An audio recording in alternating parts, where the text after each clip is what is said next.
If you're like me, violence is really becoming a bit much. Uh, it's at a point now where actually no one is safe at any particular time and place.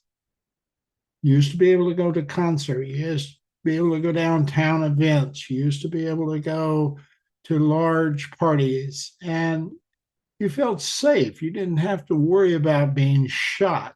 That's not true anymore, folks.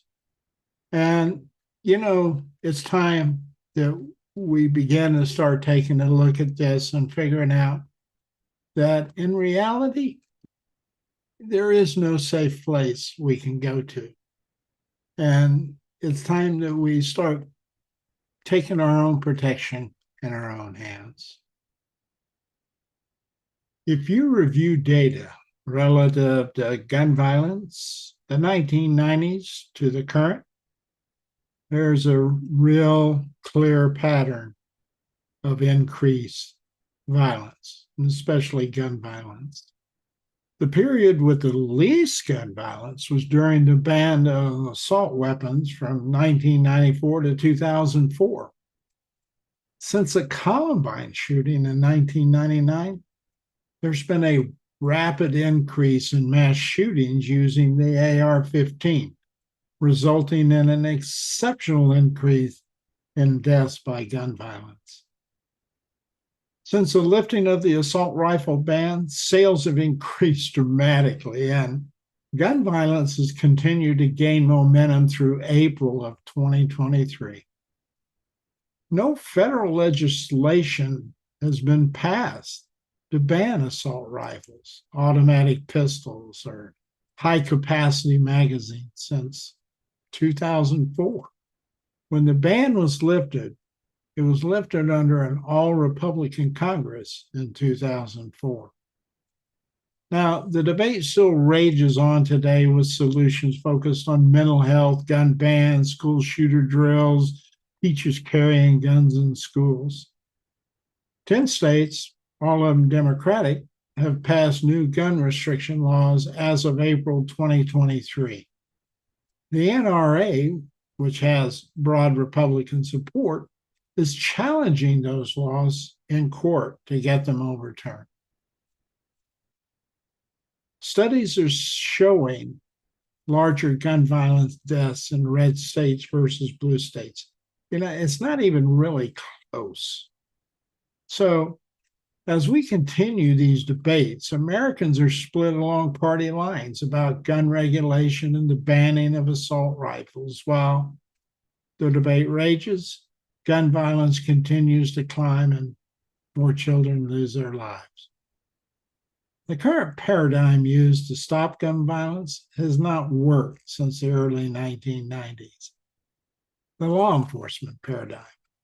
It's about responding, capturing, trying, incarcerating, and reforming.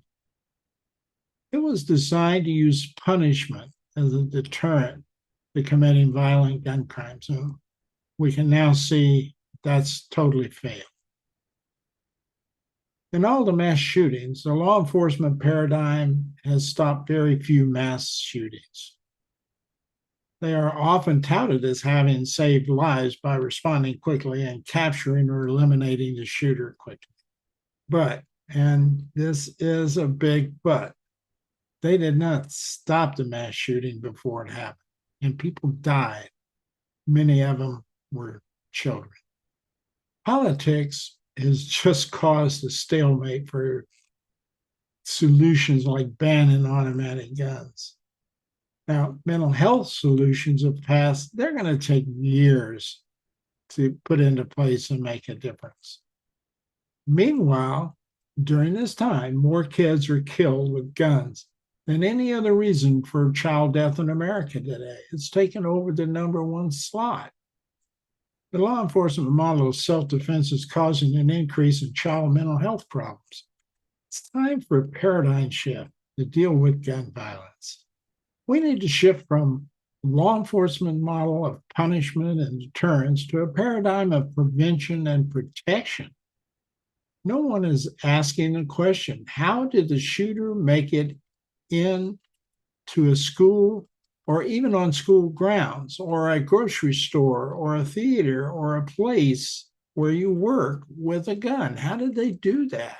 If you want to learn how protection can help curb mass shootings and gun violence, then you really need to register for my free webinar. It is free. It is called Avoid Violence and Evade Fear, and you can find it on the website, listed below, just right down here. You don't need a gun to protect yourself.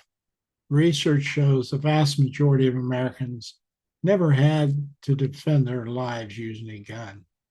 Just ask yourself, for as long as you've lived, have you ever had to kill anybody to defend yourself? Or go ask as many friends as you've got out there. The vast majority, well over 99% of Americans will say they never had to shoot and kill someone to defend their life. So this gets really hyped through commercials and marketing and those kinds of things out there. When in reality, the data is showing that is not a major issue in America today for the vast majority of Americans out there.